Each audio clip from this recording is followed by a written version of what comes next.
guys, welcome back to another episode of Cubiccube of Reviews. Today I'm going to be reviewing, as best as I can, Pandemic Legacy Season 1. Got the blue one, like blue a bit better than red. As an initial point, I did play this game 100% solo, which I really do feel would change how the game would play in a group setting. So I'm reviewing this solely as a solo game, if I can talk. I've played Pandemic a few times before. I don't actually own Pandemic. I own Pandemic Contagion, I own The Cure, but I don't actually own Pandemic. I do own Risk Legacy. I played it to completion one time. We've got a second one that I don't think any of my gaming group will ever finish because frustration with, dice rolling and being Risk is there. The continual upgrades and things don't seem to be exciting them as much as I hoped it would, and as much as I liked it, which I haven't actually done a review for Risk Legacy, but I may do that a bit later. So Pandemic Legacy at its core is Pandemic in the beginning and realistically throughout the game. There are a few things that change here and there. But I don't feel like, and again, I've only played core Pandemic, so I don't know anything about the expansions. I literally have no idea how the expansions work with On the Brink and the other ones, so I don't know what they add or removed from the game. I mean, there are definitely a few things, but again, I'm trying to stay away from spoilers here. But at the core, it always felt like Pandemic, which you can take for a good or a bad thing. The way that the game starts, like I said, is basically core Pandemic. They definitely throw some stuff, some wrenches into it, change the game up, and you find yourself having to focus more on certain things than others. Very difficult to do this without spoiling anything. So I think what I'm going to do is just kind of jump into a couple of things. This is going to be a short and sweet review. So number one, solo, I felt like it was fairly easy. And again, I think it's because I chose a couple, because you have the legacy upgrades and different things, which really isn't a spoiler. You're going to see that right off the bat. And I think I made some really, really good choices in the beginning of the game. I focused on some stuff, and once you guys start playing the game, I think you might get what I'm saying, but really focused on some stuff. I made sure that that's what I was going for, and the subsequent playthroughs were hugely easier because of that. Now, that's one thing that I think you will lose in a multiplayer game. You're going to have people that are like, well, I want this upgrade, or hey, we should do this, or you can clearly see there's a problem, or you have someone who's completely new to Pandemic that's like, I'm going to go do whatever, and the whole thing just comes crumbling down. I can see that. I can see that very easily happening. So I would say for a solo player, and especially for someone who's like super has played Pandemic a shitload, this is going to be even easier for them than it was for me. I've only played Pandemic a few times, and I would say it was on the easy side. Now, I think I got some good draws, but I don't know, there were a few places that just kept getting hammered, and you know, you can only do so much. But as a review for the overall game, I got it on the 9th, and I completed my 9, 10, 11, 12, 13, 14, 15th game today on the 12th. Now I also had vacation. I'm a huge nerd and have no life outside of playing games and teaching my daughter piano.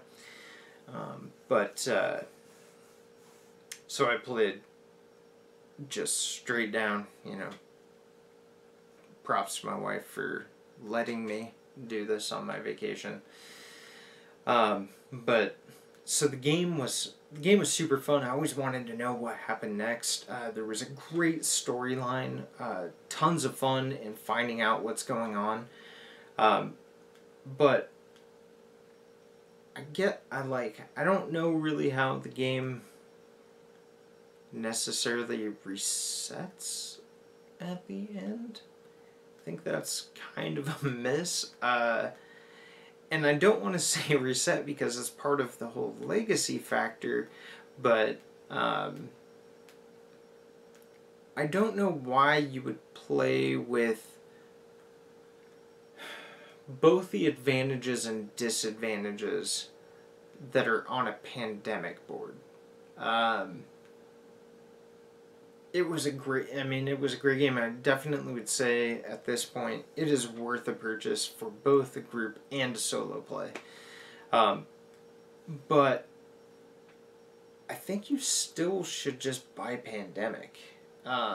Along with buying Legacy. I think Legacy is a great game in and of itself, but I think you're going to play it once, maybe twice if you have another group or something like that. But I don't really see this staying. Like, Risk Legacy, the board and the uniqueness to it was kind of cool because it was a competitive game. So, where you chose to set up or who you chose to get because of what had happened to the board could make a big difference. And, I mean, it's still Risk, but there was a little bit more of that, especially if you were one of the people to change it, you know, that nostalgia. And, oh, you're there and I did this and whatever. But in Pandemic Legacy, it's more of just either, oh, hey, this is now easy because blah, blah, blah, or, oh, hey, that place is a pain in the ass because of blah, blah, blah. But I don't see anyone playing on this board as just like regular Pandemic. So that's the only real negative I would say to the game. Components, and again I'll kind of go back to the story. I can't ruin it, you know, with spoilers or whatnot, but there was some pretty oh shit moments in this game, and that was cool because you did have these very like you know, oh well, hey, I'm doing good, you know, whatnot, and it was or is it July? Like I hit July and it started just boom, you know, and then I came back out a little bit, and then I hit October and November, and it was just again just like this, oh my god, like at the very end on, I think it was both of the October, like it was one of those where October and my loss, like if you played Pandemic before, like you need these cards, and it was 3 cards that I had left, and the person who needed the cards got it, but then the other player went and they could only draw one card. So it's like I had the card I needed, but it couldn't. The game ended before I could use it. And then I think again at the end of October was I got that card, but I got it that like turn before where I could use it before I drew that last card. I mean, it was like I actually thought I was going to lose 2 games in a row, which I hadn't done before. So there's some really cool moments with Risk Legacy, but again, or Pandemic Legacy, damn it. But again, I think Pandemic Legacy does suffer a lot more than Risk Legacy. Again, there's really no reason to play on this board. If you loved, like if you picked up Pandemic Legacy and you were like, oh my god, this was so much fun, buy Pandemic. And I'm sure the expansions and stuff, I haven't played it, but I know Pandemic is one of those huge games. It's just something that my gaming group would not get behind. And as a solo gamer, I've played it a few times online. There were, I don't remember what it was, but there was like a Pandemic thing. So I played it a couple of times online. And I always meant to pick it up, and then I was going to, and then I heard Legacy was coming out, and then I was like, well, I really want a Pandemic game, so that's where The Cure and Contagion came in. So I picked those up instead, waiting for Pandemic Legacy, and now that I played this, I do want Pandemic, and I'm going to buy Pandemic, but I was kind of hoping that this could, in a way, be like my base Pandemic, but I just don't see... I don't see that happening. Again, I could be wrong, but I just think that the reset, like if you play Pandemic, because it tells you in the beginning if you haven't played Pandemic before, you know, just play it base, don't do any of the Legacy stuff. I think I would enjoy that more than playing on the board that I made. So, take what you will with that. And it's been a long time since I've done a review. I know I had some like system, but it was something like Table Space. Table Space is, I'm assuming, standard Pandemic. It's just some cards. You're holding cards. There's not a lot of stuff to take up. There are a few extra things with the hidden materials that you kind of have to go around, but I mean, I would say it's an average board game size. Time is actually really quick. Again, I was able to get through, what was it, 15 games? 15 games, I think. 15 games in 3 days. Now, of course, that's some playing from here to here, to, you know. But I mean, I think they lasted maybe an hour. Setup was a long time because it was solo doing it by myself. I think that if I could have handed out some of the decks when you're throwing in the the Epidemic cards when you're building, that would have went a hell of a lot quicker than when I did it. But the setup and takedown isn't that bad. Again, you're going to have some additional time. I would probably say maybe 15-20 minutes in between games with just arguing with each other which upgrade is best. No, trust me, this is the better thing. It wasn't quite as bad again with me because I already had a clear plan. I know that when I beat this, because the way I'm beating this, this is what I'm going to do step 1, and then step 2, based on possibly what's coming out, maybe I'll do something else.